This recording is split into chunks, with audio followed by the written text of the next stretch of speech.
we moved on to Chapter 3 now for a little bit deeper dive into DMOs. So, again, when you look at, this is a really good example of a trade show or an expo floor and what it looks like if you've never been to one.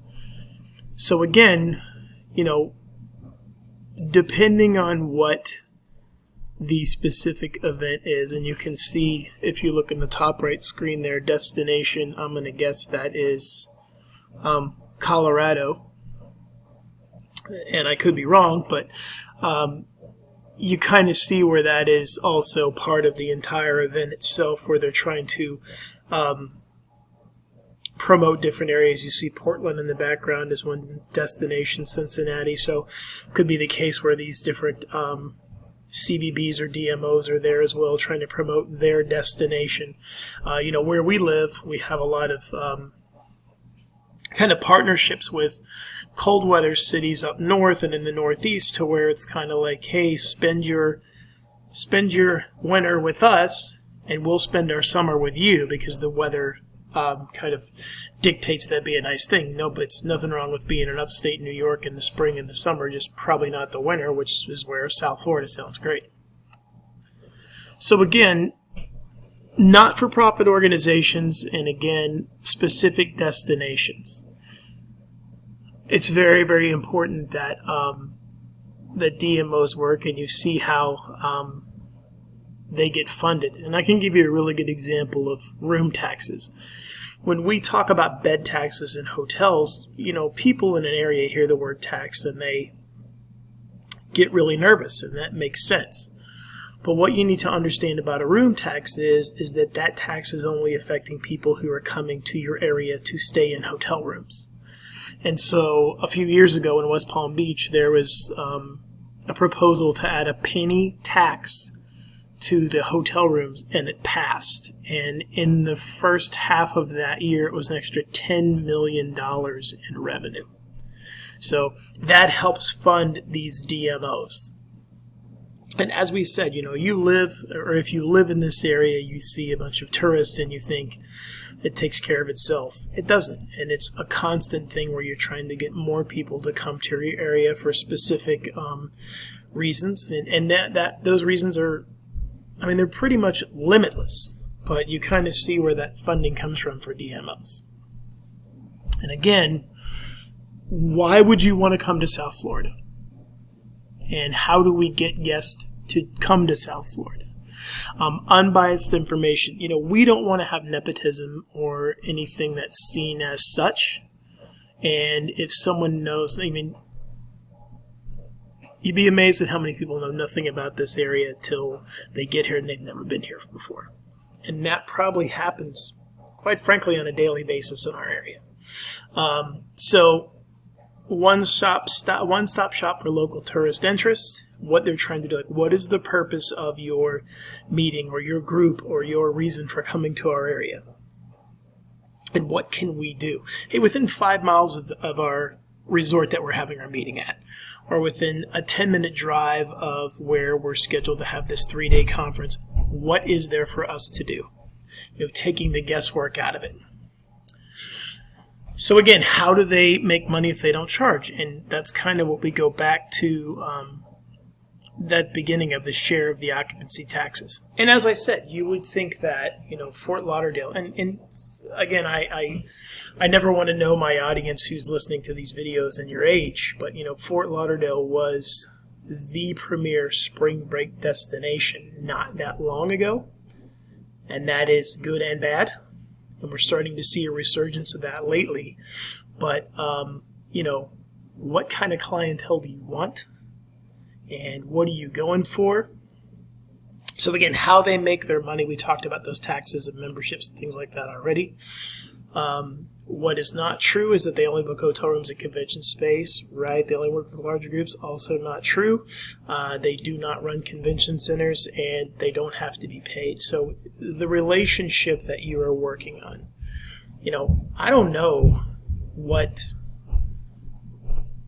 a hotel, unless I do some legwork, is going to say, my convention potentially could have 10,000 people show up and you go, what kind of convention is that? Think about a softball tournament, okay, a volleyball tournament, a soccer tournament.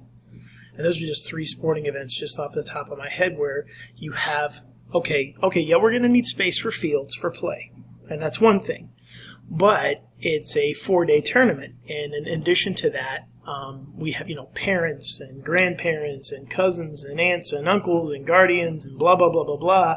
And how do we know that we can get all this stuff? Instead of you just calling a hotel, you wouldn't call a hotel and go, hey, listen, potentially there's about 10,000 people that are coming in this weekend. But it is critical for us to know this information when it happens. As a parent of a soccer player, more than one, these weekend tournaments in this area can have as many as 500 teams to a specific part of South Florida. And while many of us can drive, some of these teams are coming in from other areas and they can't. So that could be occurring at the same weekend that there is a softball tournament on the other side of Fort Lauderdale. And so understanding all of these things that's where DMOs come into play quite a bit. So the parents just go, we're just going to show up.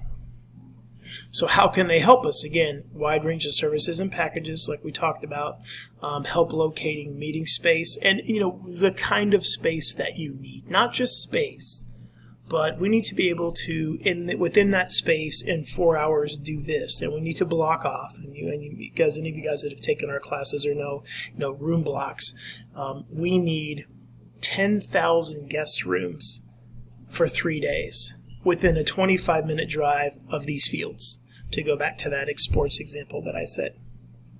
Site inspections, planners and suppliers, everything else that you're going to need that goes on top of all that. If you guys have been here long enough to hear something like Sunfest or Alta Music Festival or anything like that, think about all the moving pieces that go into those events. And how you just go, we can just set up a stage anywhere. You can't. Noise ordinances and things like that. And I live north, and I know one particular area we talk about has an outdoor stage, and it sounded really good, except it's really upset a lot of the people that live across the water from it, and they really haven't been able to fully maximize that space because of the noise ordinance.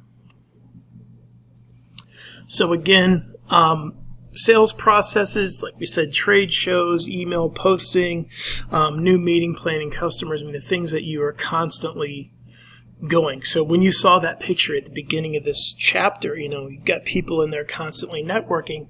Cincinnati, hey, we're right on the river. We're close to 2 different states, and we have this stadium. And what are you guys trying to do with your event? And when is your event going to be held? And what are your needs? Things like that. And that first bullet point, can you accommodate it?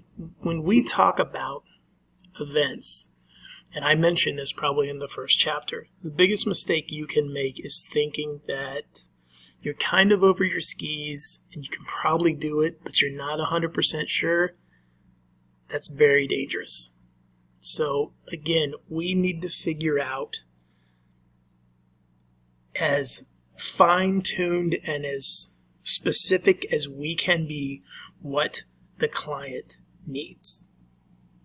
And, when it says logistics of moving meetings in and out, it's very possible that you have a couple different things happening at a hotel throughout the day, and the room setups are different. So it's, you walk into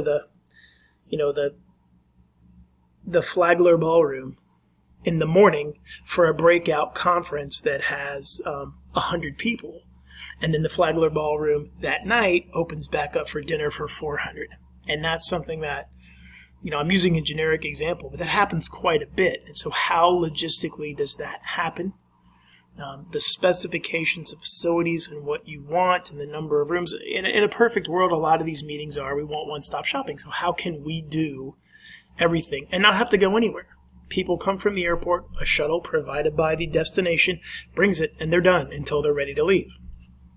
So again, that helps. Again, if it's a very, very large thing, then you're looking at all these different places. It can also help with parameters of the meeting. We don't want to be surprised.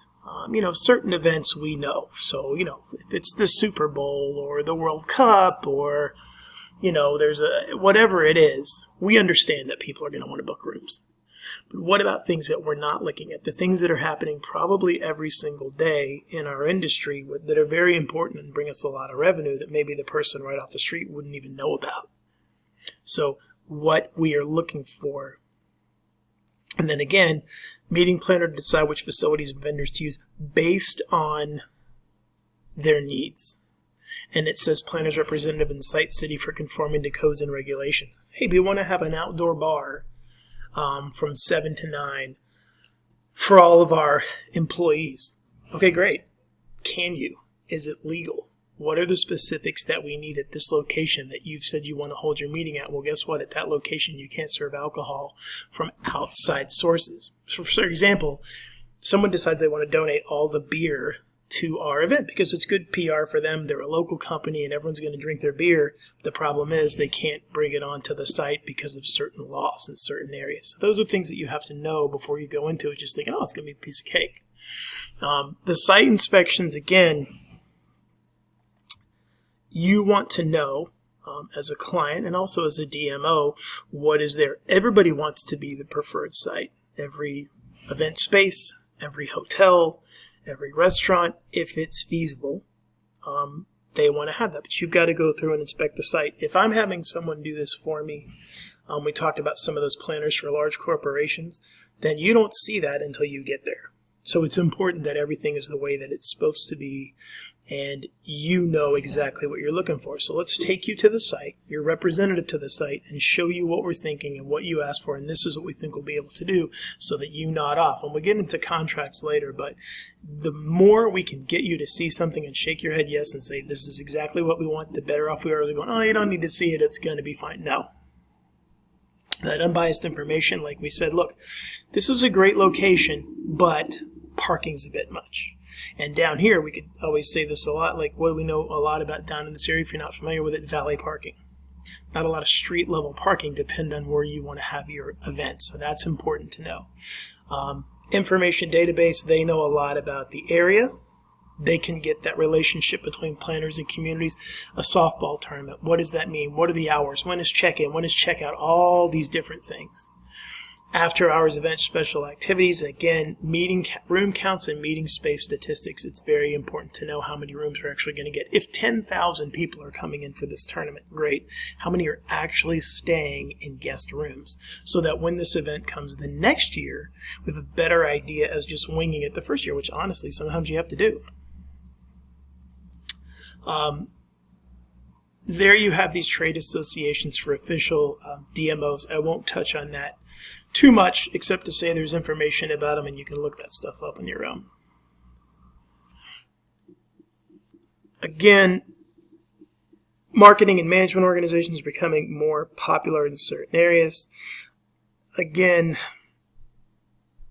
the better relationship you have locally, the more you know the area, the more you know what you can do.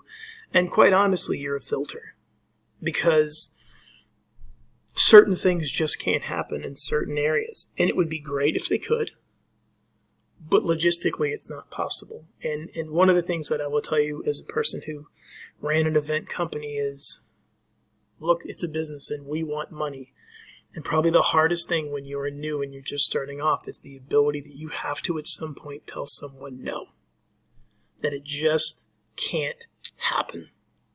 We are unable to accommodate what you need as a customer. We can't do it. We'd love to do it, and quite frankly, we'd love your money, but it's just not something that we can handle as a business, whether that is facility, location, the needs of the customer, whatever it is, we can't do it.